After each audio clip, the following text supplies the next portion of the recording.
Good news final हुआ है। केंद्रीय कर्मचारियों का डीए 1 जनवरी से लागू होगा। मार्च में ऐलान होगा। कुल 60% पहुंचा है। अब आगे क्या बदलेगा? नमस्कार, मैं हूं आपके साथ आयुषी गुप्ता। केंद्रीय कर्मचारियों और पेंशनर्स के लिए बड़ी खबर है। दिसंबर 2025 के सीपीआई आईडब्ल्यू आंकड़े जारी होते ही महंगाई भत्ता डीए 60% के पार फाइनल हो गया है। भले ही औपचारिक ऐलान मार्च 2026 में हो, लेकिन डीए 1 जनवरी 2026 से लागू माना जाएगा और एरियल भी मिलेगा। डीए क्यों फाइनल हुआ है? क्योंकि सीपीआई आईडब्ल्यू 2016 इक्वल्स टू 100 दिसंबर 2025 में 148.2 पर स्थित रहा, जिससे 12 महीने के औसत के आधार पर डीए 60% से ऊपर निकल गया। महंगाई भत्ता किसी अनुमान से नहीं है, बल्कि एक तय फॉर्मूले से निकलता है। लेबर ब्यूरो हर महीने consumer price index for industrial workers CPI IW जारी करता है।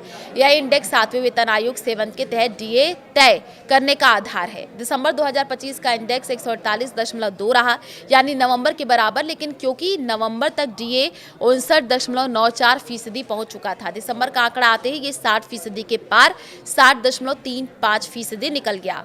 सरकार डीए को हमेशा निकटतम पूर्णांक यानी कि राउंड ऑफ करके लागू करती है, इसलिए अब 60% डीए तय माना जा रहा है। दिसंबर 2025 के सीपीआईडब्ल्यू आंकड़े क्या कहते हैं? तो दिसंबर 2025 में सीपीआई आईडब्ल्यू देखिए 148.2 अंक पर स्थिर रहा। सालाना महंगाई वाई इन्फ्लेशन 31.3% रहा। दिसंबर 2024 के मुकाबले महंगाई कम है, तब 3.53% थी। इसका मतलब यह है कि महंगाई बहुत तेज नहीं बढ़ी है, लेकिन पिछले 12 महीनों का औसत इतना बढ़ गया कि डीए 60% पार कर गया है। मार्च में ऐलान होगा, लेकिन लागू जनवरी से। ऐसा क्यों हो रहा है? ये डीए की स्टैंडर्ड सरकारी प्रक्रिया है। डीए हर साल 1 जनवरी और 1 जुलाई से प्रभावी होता है, लेकिन सीपीआई आईडब्ल्यू के आखिरी आंकड़े दिसंबर जून आने के बाद सरकार कैबिनेट में प्रस्ताव लाकर के मार्च सितंबर में ऐलान करती है, और इसलिए लागू तारीख 1 जनवरी 2026। ऐलान मार्च 2026। फायदा जनवरी फरवरी का एरियर।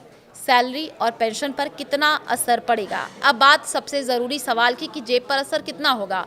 अगर किसी कर्मचारी की बेसिक सैलरी 50,000 है, 58% DA equals to 29,000, 60% DA equals to 30,000, हर महीने 1,000 ज़्यादा।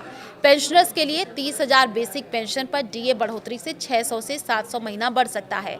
ये रकम छोटी लग सकती है, लेकिन लाखों कर्मचारी और पेंशनर्स के लिए ये बड़ा कुल प्रभाव है। डीए से जुड़ी 5 अहम बातें जो आपको जाननी चाहिए।